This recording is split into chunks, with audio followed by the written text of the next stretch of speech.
اور برائی کا جواب اچھائی کے ساتھ دینا ہے، ان کی گالیوں کا جواب آیتوں کے ساتھ دینا ہے، ان کے برے بھلے کا جواب دعاؤں کے ساتھ دینا ہے۔ اگر ہمارا اخلاق اچھا ہو گیا، ہمارا رویہ اچھا ہو گیا، نبی صلی اللہ علیہ وسلم نے پتھر مارنے والوں کو دعائیں دی ہیں طائف کے دن۔ جن لوگوں نے اتنا ظلم کیا مکہ اور ساری زندگی ان کے سے تکلیفیں برداشت کی، مکہ فتح ہو تو کیا کہا؟ لا تثریب علیکم اليوم، آج تم سے کوئی بدلہ نہیں لیا جائے گا۔ وہ بھی کہہ رہے تھے اور اللہ نے ان کو مسلمان کر دیا۔ تو اخلاق وہ چیز ہے، محبت وہ چیز ہے، نرمی وہ چیز ہے جو لوگوں کو قریب کرتی۔ ہماری دعوت میں غصہ بہت ہے، فتوے بہت ہیں، تم مشرک ہو، تم بدعتی ہو، تم نے جنت میں نہیں جانا، تم تو پکے کافر ہو۔ میرے بھائیوں، ان باتوں سے لوگ قریب نہیں آتے۔ لوگوں کو محبت سے بلائیں۔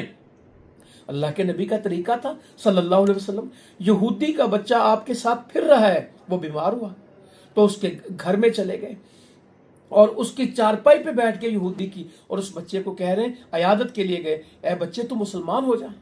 تو وہ اپنے باپ کی طرف دیکھتا ہے، وہ کہتا اتی ابو القاسم، یہ نہیں کہتا محمد صلی اللہ علیہ وسلم ابو القاسم کی بات مان لے، اور اس نے کلمہ پڑھا۔ آپ گھر سے باہر نکلے اور کہا الحمدللہ الذی انقذہ من النار، تمام تعریف اللہ کے لیے جس نے اس کو میری وجہ سے جہنم سے بچا لیا۔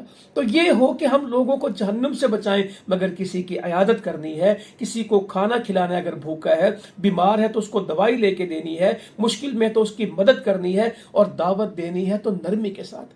فرعون بڑا طاغوت تھا، بڑا کافر تھا، منکر تھا، موسیٰ علیہ السلام پہ، بنی اسرائیل پہ کیا کیا ظلم نہیں ڈھائے، عورتوں کو قتل کرتا تھا، بچوں کو زندہ رکھتا تھا۔ اللہ تعالیٰ کہتا ہے یقتلون ابناکم ویستحیون نساءکم وفی ذالکم بلاء من ربکم عظیم، بہت ہی بڑی آزمائش تھی، مگر کہا اذهبا الی فرعون انہ طغی، تم دونوں فرعون کی طرف جاؤ، وہ بڑا طاغوت اور سرکش ہے، فقولا لہ قولا لینا، بات نرمی سے کرنی۔ اگر فرعون کے ساتھ بات نرمی سے کرنی ہے تو ہمیں بھی اپنے اپنے علاقوں میں نرمی سے دعوت